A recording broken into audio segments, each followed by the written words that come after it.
Okay, we will solve this one. Simplify 10x times the square root of x squared over 12.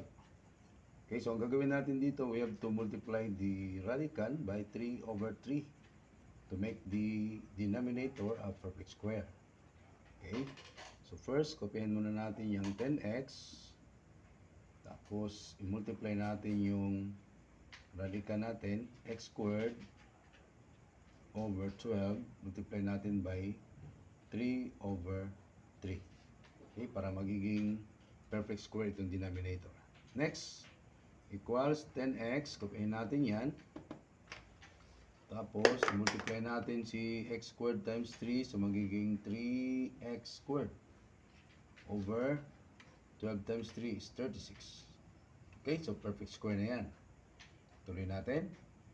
So, 10x, separate natin yan, times square root of x squared times square root of 3. Kita pa? Over square root of 36. Ayan. Okay, tuloy natin dito sa baba.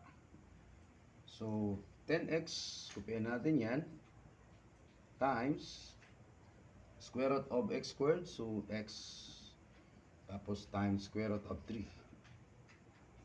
Over square root of 36 is 6. Okay? Then 10x times x, so magiging 10x squared over 6 times square root of 3. Then, i-reduce natin into lowest term. Divide natin by 2 si 10, so magiging 5.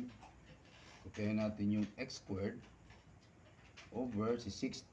I-divide din natin by 2, so magiging 3. Okay, si 5 divide natin, si 10 divide natin by 2, si 6 divide din natin by 2. So, magiging 3. Then, kopyahin natin yung square root of 3. So, therefore, yung correct answer is letter A. Thank you.